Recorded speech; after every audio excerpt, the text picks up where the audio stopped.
Grow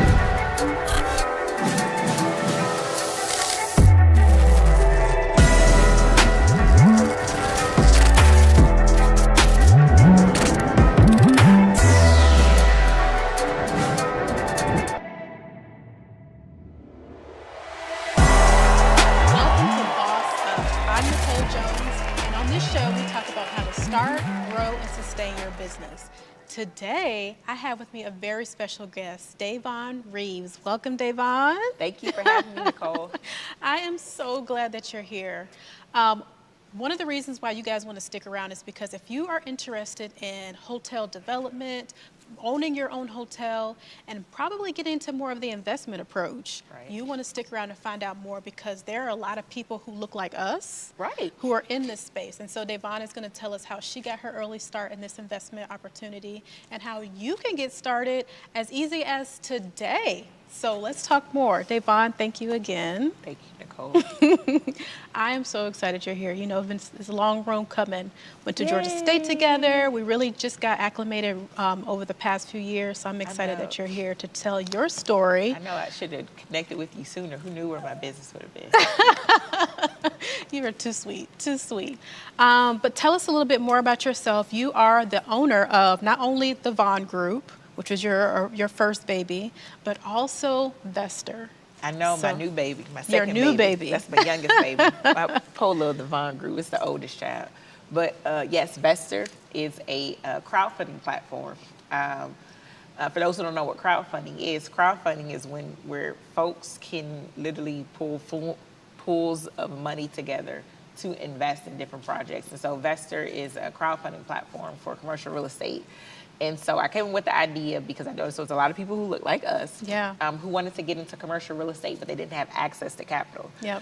And I was meeting people who wanted to invest in deals, but they didn't know where to go. I said, okay, well, I see a problem. Let me create a solution. That's perfect. That's absolutely perfect. Yeah. So now here you are today, Yeah. helping thousands of people across, not even just in Georgia. This is not just an Atlanta-based local opportunity. This is people literally nationally, and in some cases internationally. Right, yeah, we're going to grow. We're looking to expand, sometime in the future to international. That's awesome. That's awesome. So now that we got an idea, we got a sense of what you're doing, the impact that you're making on people in the community, literally worldwide. Yeah. Tell us how you got started. So what I like to do is basically walk people through like the start, the growth process, and then how they can sustain their business. Everybody asks me, what's my story? I don't think it's that special. Look, I just started off as a front desk agent at a hotel. Little did I not know I was going to be sitting on this fabulous stage with you on your show. Look at that. Come on. Go Panthers. Look, 2 Panthers right here. But yes, I got my start off as a front desk agent at the Hyatt Regency Atlanta, the iconic Hyatt Regency Atlanta, downtown Atlanta. And I always wanted to aspire to be a general manager.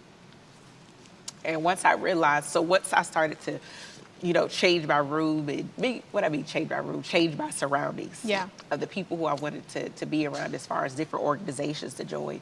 I started to meet different people. They didn't look like me, but we were the same age. And they were owning hotels. So I'm like, wait a minute, we're under the age of 30, and you tell me you can own and develop a hotel? I think at that moment, you're like, your mind is blown. You're like, wait a minute, this is a possibility? Wait a minute. Y'all done let the wrong person in the room. And so I learned, I tried to figure out, okay, how can I own a hotel?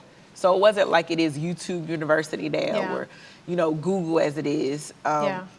So I had to, was it courses like it is now, all these courses and having all these different shows. So I didn't know exactly what to do as far as I had to essentially create my own blueprint. And so what I did after I graduated from college, I took a non-paid internship at a consulting firm, and the clients were hotel owners. Because I thought, okay, who was the best way for me to learn about hotel ownership? Learning from other hotel owners, right? And I get paid while I'm doing it, so it's great. So I took a non-paid internship in the morning, and then at night I worked at Hyatt. And after about 3 months, of course, I was burnt out. I was like, I need to, go to full time. And so I was there for about 2 years. It was a great opportunity. And I moved to Boston and worked for a larger firm, still consulting on a transactional side of hotel ownership. So dealing more so, again, with the owners, a little more sophisticated because they were larger assets. And in 2017, that's when I founded my first company on my own, the Davonne Group. Yes. Well, official company. I feel like Yes. I've been an entrepreneur since I was in like elementary school. I was Yes, selling yes. That candy. entrepreneurial spirit You know, I used to lives sell with you candy, forever. you know, doing folks' nails, you know what Yeah. I mean? But my first official company, the Davonne Group, which I launched in 2017, and it was a hotel consulting firm, and where I would, you know, help people navigate through the hotel ownership Yeah. or development journey. So, you know, negotiating contracts and putting them in the right people. I like to call myself a connector. Yes, Right? I would agree. I'm a connector. And in 2020, it was 2019, Jessica and I, we formed Epic Collective, which is a firm that we created to raise capital for hotels and multifamily. And our first deal happened to be a hotel. We partnered with Nassau Yeah. Investments, so shout out to Mike Ely. The Home 2 Suites in El Reno, that was the first deal. We made Yep. history, the youngest to own Black, because it was folks younger than us on the hotel. They weren't Black. Yeah. Like I said, folks inherited hotels. But we acquired the hotel with Nassau in 2020. And then in 2021, I stayed on with Mike, and we acquired 2 more properties, the Staybridge Inn and Suites in Fishers and Indianapolis Fishers, and then the Hampton Inn and Suites in Scottsburg, Indiana. Wow. And that was in 2021, so I have 3. So I always like look that, because Yeah. we bought it at the same time. Yeah. So the Indiana portfolio, a lot of people don't realize that, but you can buy real estate projects at the same time. It was part of the portfolio. So that's how I was able to get the 3. Nice. So now I have in my real estate portfolio with the hotels, and I do have a couple residential. So we're probably looking at about 25 million.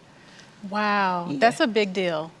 That was a lot packaged That was a- in that early start. I think just to go take it a step back of just your early beginning, let's not lose sight that you were working the front desk Right, yeah.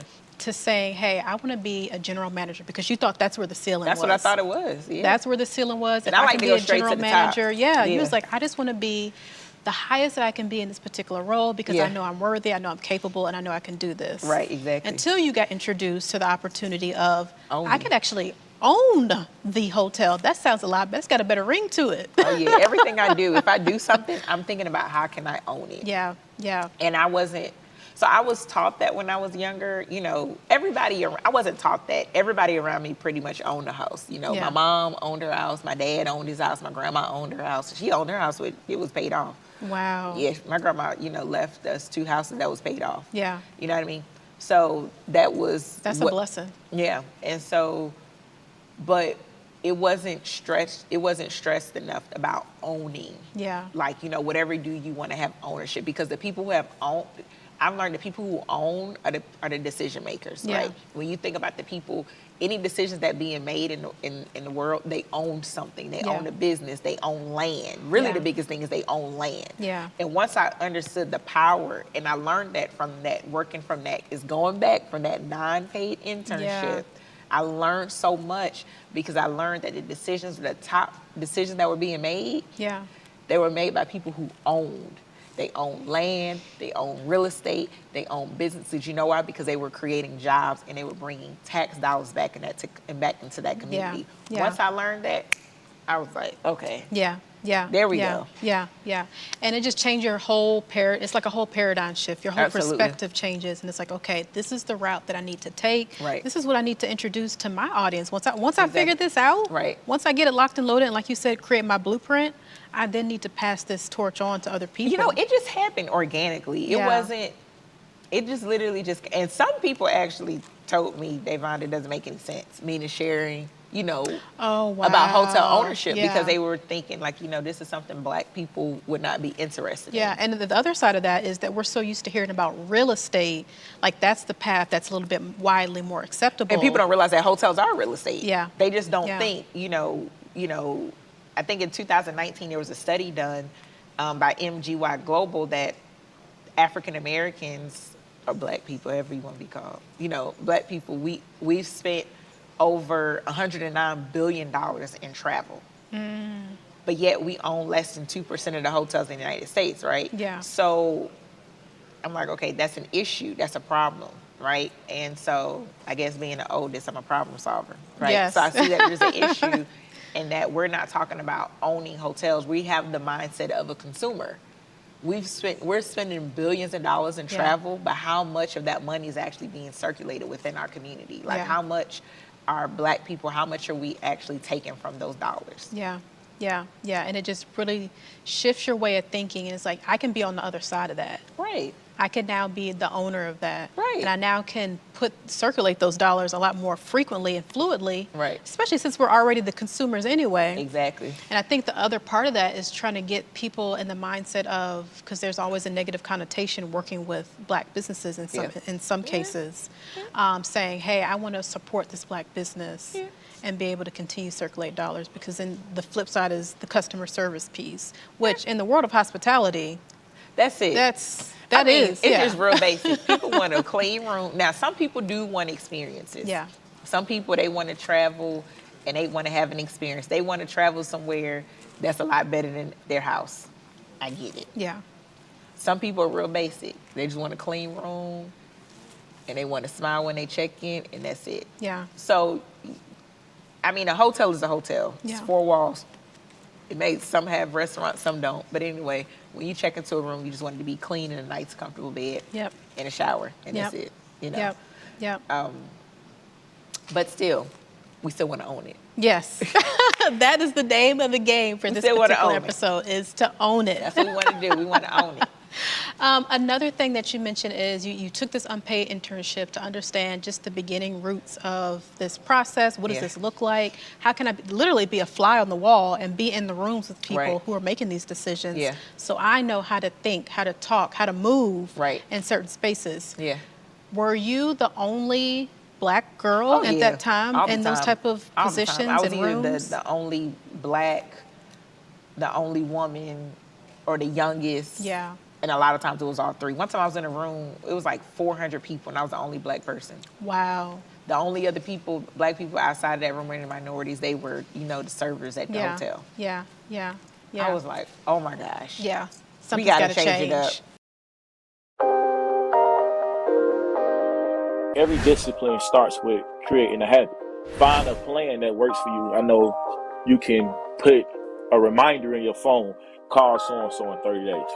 You can't use the excuse that, I'm an introvert or I'm an extrovert. Stuff people like to say. Nah, if you're not outgoing, right, you better get going, because that's the only way networking works.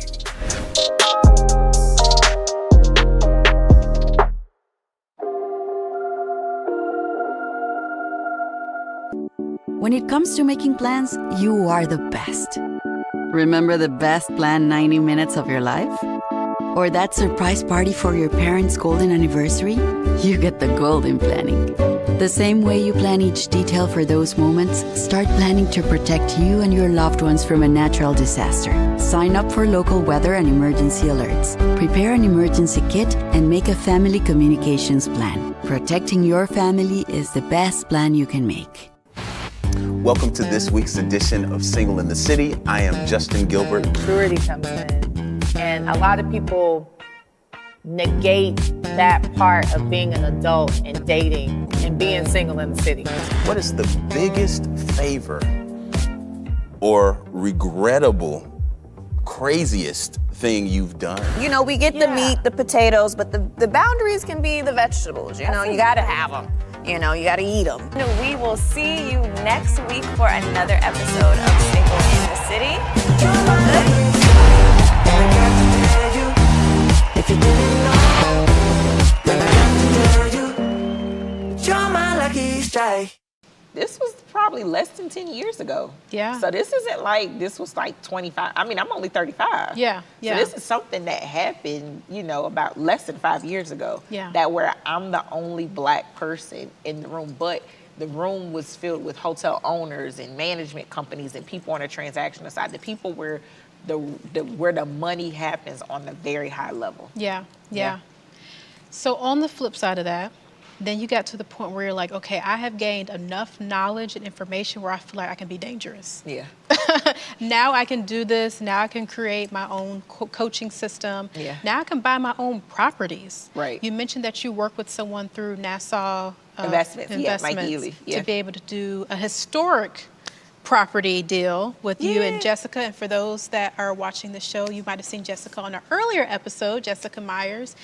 So definitely want to appreciate both of their stories in terms of just making history as being not only Black women, but the youngest Black women to own a home to suites. The goal is to get, I want somebody coming to me like, you know what, Davonne, you inspired me. I'm 19, I bought my first hotel. That's what I can't That's wait. what I want. I want that too. That's what I want.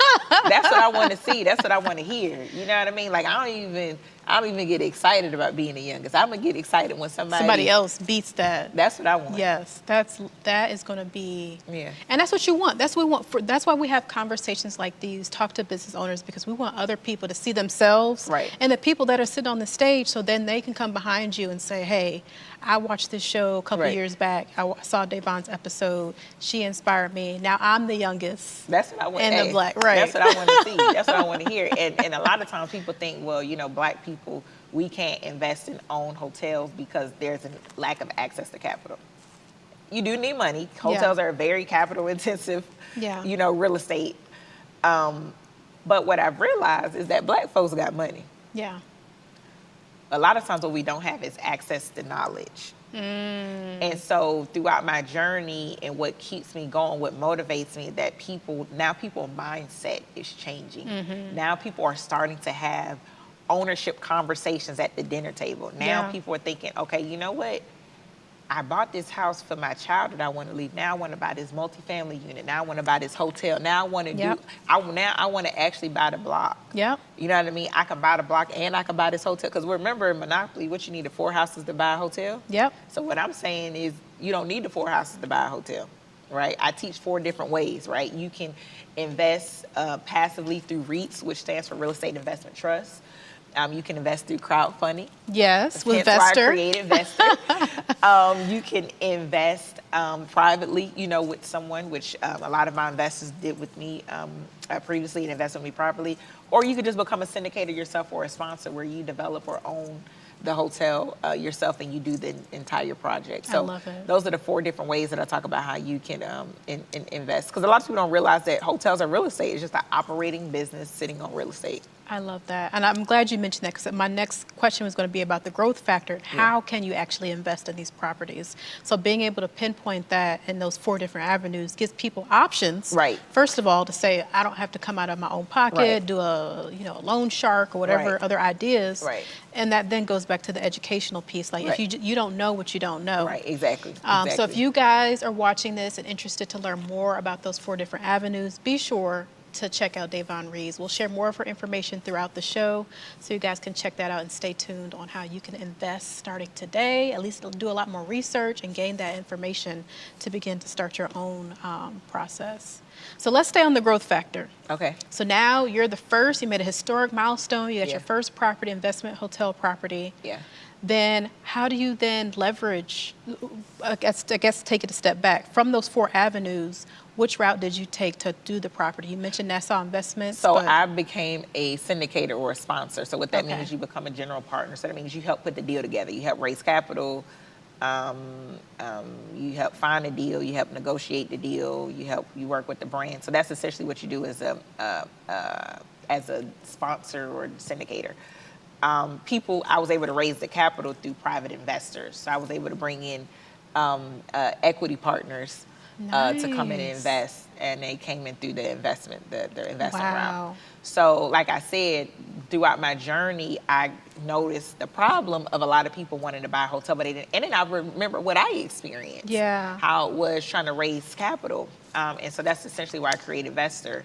And so for the folks who are looking, because not everybody wants to put the deal together. Yeah. Some people just want to be, an investor, a private investor, and a passive investor, and they want to do their own thing. Yep. And they just want to live off of dividends. And then there's some people who really love putting the deals together. So, okay, you can't do one without the other. Right? So how can I create a platform? Because I remember what I said, I'm a connector. So how can I connect these people together in an automated way? Hence, that's why I created Vester. Yeah, let's Yeah. talk more about Vester. That's where I Vester, want to my go with baby. this. Let's talk more about Vester. Vester is a genius idea. Thank you. It's natural to who you are as a natural connector. I felt like when this was like preparing my whole life has prepared me for this moment. this moment. Oh my gosh, that's beautiful. Yep. That is absolutely beautiful. I didn't think about it until I was like, oh my gosh, everything, like some of the things like this didn't happen. Like it was, because I wanted to be like an event planner. I wanted to do all these different things and it didn't happen. And, and I was quite, I was like, I was kind of upset with God a little bit. I'm like, but this is what I wanted to do. But see, God was like, I got something better for you. I ain't knew what it was. And I said, I see you, God. I see you. You just told me just to wait a little bit. I said, you know what, I'm gonna wait. And it literally came to me maybe right before COVID. Wow. Actually came to me a couple years ago to come up with this idea. Yeah. But it wasn't the right time. Okay. And I'm glad it wasn't the right time. And so it came to me probably at the end of 2019. I'm glad you said on it because knowing you, like once you got an idea, you like, let's go. It's go time. Oh, it's go time. And and during COVID, I became so, after my son, I became more focused. Well, actually, I was kind of like all over the place. But during COVID, I was more present. And after my grandma passed like right before like the pandemic really hit. But I was able to become really, Vester, the brand color is purple. It's after honor of my grandma. That was her favorite color. Aww. Everything has a meaning. Yeah. You know? And so, like I launched it on my dad's birthday. Yes. My late dad's birthday. So I was present. Yeah. And I was able to, since I was present and it was quiet because it wasn't a lot of going on, unfortunately. That's why so many things, I think a lot of great things, unfortunately bad things happened, of course, during COVID. Yeah. But a lot of good things came out of it. Yeah. And I think a lot of it because we were sitting still. And because we were sitting still, we were able to we were able to finally listen to what God had to tell us. Yeah. Because when you're doing this and doing that and you're not focused and you're not paying it, you miss the message. You miss the message. Yeah. And so I was able to really listen to the message. He removed people from my life. He started putting the right people in my life and it's just to be present, to be focused, to be thankful. And I was like, okay, I'm gonna start listening. Yeah. Ooh, And I'm gonna start listening and I've become so much more focused. And I'm even working on how to become even more focused. Yeah. Like, how can I become more focused to take this to the next level? And how can I bring in all of my experiences? And I've been, putting out in the atmosphere what I want from God. Okay, God, I want to create a process where I can automate this. Yeah. Yeah. You know what I mean? Yeah. So I've been really putting it out there and really believing, what I've been putting out there and really doing the work, behind it. So it's just been a great journey.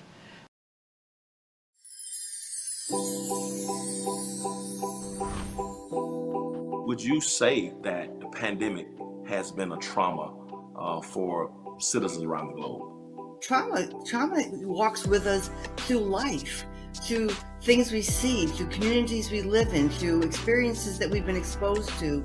So, the pandemic kind of took all that stuff that was back there that we really haven't addressed and says, oh, well, hold up. I got another story to tell you.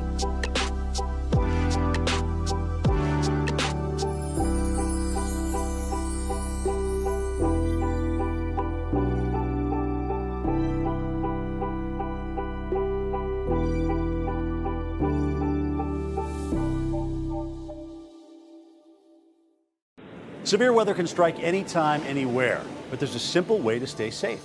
Hey, Jim Cantore here. I stay safe in dangerous weather by planning ahead. You can stay safe too with a few easy steps. Build an inexpensive kit with supplies for your family's needs. Write down important information like phone numbers and medications. Always talk with your family and remember any pets in your planning. Be ready, be safe. Start your plan today at ready.gov/plan.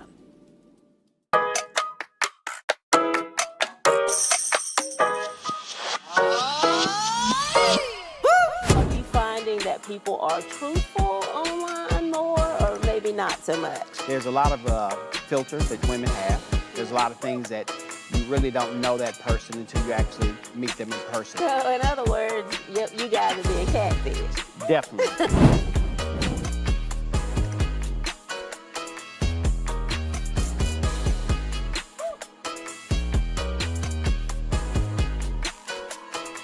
You know, I feel like I haven't done anything yet. You know, people be like, "You done so much," and I'm like, I haven't done anything. Wild. Sometimes I have to remind myself. Yep.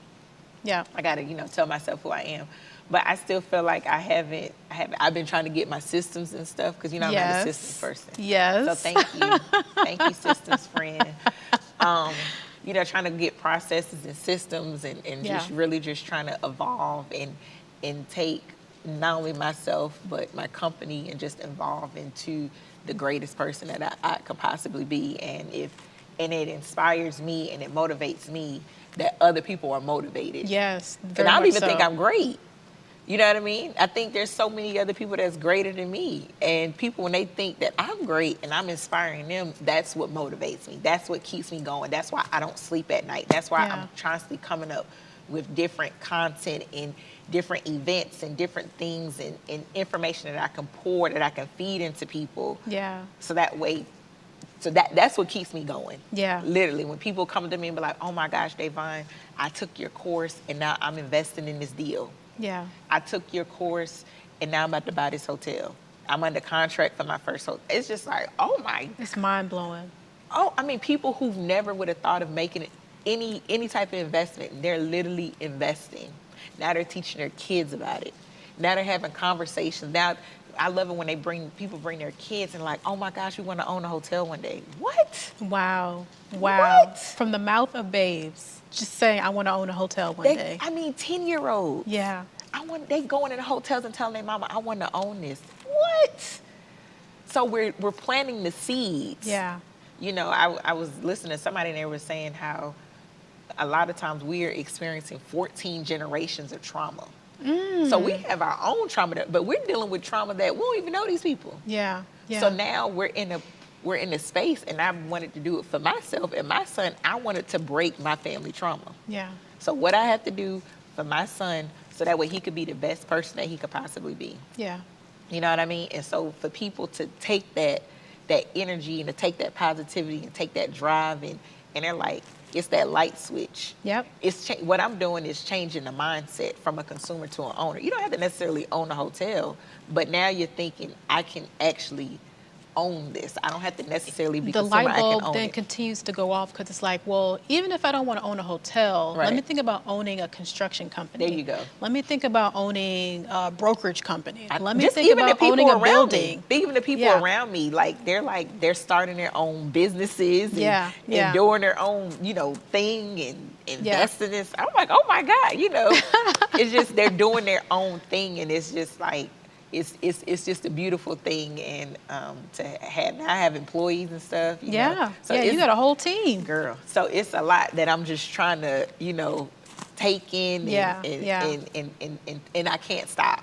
I love the way your eyes light up when you talk about where you are today and the growth factor behind everything. Yeah. Because what you mentioned earlier in terms of like your start, you were in hustle mode. You was like, I need to, by any means necessary, I'm going to figure this out. I'm going to create this blueprint. Right. I'm going to be up there because I thought I could be here, but now I feel there's another layer, another level. Right. But now to hear you talk, like your whole mood and aura change, like you just lit up because of the growth factor and the impact that you not only have in the change in yourself, but the people that you're changing around you, and being able to see that just have a ripple effect across not only the students, but the kids. Well, I thought about this the other day. Sometimes I go into rooms and I don't even have to introduce myself. Yeah. I was like, oh, wow, I'm at that level now.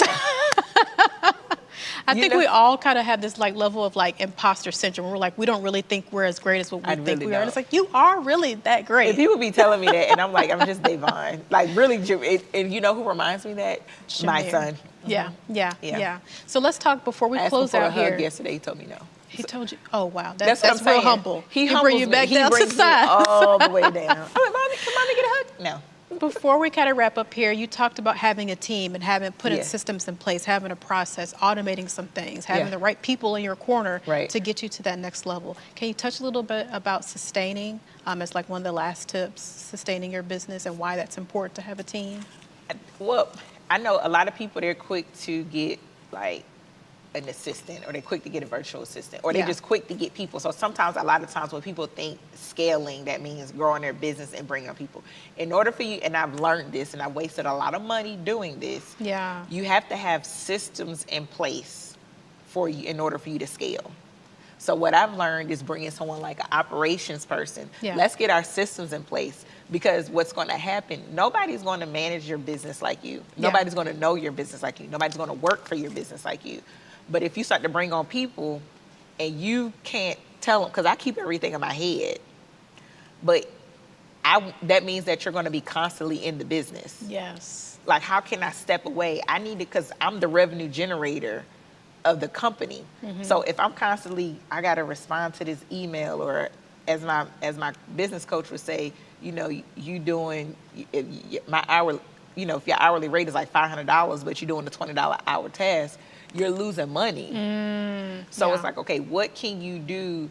But you have to let that person know what they need to do in order for you to step outside of the company, so you can come up with strategies. You know, so you can come up, you know, with turning your company into a multi-million and billion-dollar company. You can't constantly doing it if you're doing every single job all the time. So, but think about these major companies, or anybody who's ever worked for a company. What do they have? They have a standard operating procedure. You may not ever read it, but they have it with everything that you're supposed to do. That's how they're able to grow. And another thing that I've learned is building a business to sell. A lot of times, big corporations and companies, they don't want to start a business from scratch. They don't want to do that. They want to buy an existing business that's profitable. Okay, light bulb. What can I do to create that? So that's the mindset. So that's the information. I know there was a lot long-winded information. No, that's perfect. But getting processes and systems in place, and what that means, step by step. Meaning, if somebody needs to answer an email, what is the step by step? Guide. On how to do it. That's so critical, especially when you're trying to scale as large as what you're trying to do. And I travel it's a like, lot. you don't have time to sit there and like handhold each and every step. So, Davonne. Thank you, Nicole. Thank you so much. I'm so proud of you, so happy that you're you. here. And I know there's going to be so much more that you're going to do, impact across the world. Any parting words, final things that you want to share with the audience and how people can stay connected with you? Well, for one, thank you, Nicole, for having me. And it's this camera here. Oh, thank you. Thank you, Nicole, so much for having me. This has been great. You can follow me on Instagram at Davonne Reaves, my website, thevonnegroup.com. And if you want to learn more about crowdfunding, go to Vester, that's 2 R's, VESTER.com. I just wish positively, light, and love to everyone. And there's no there's no dream that is too big. I think that anybody can do anything as long as they put their mind to it. Awesome.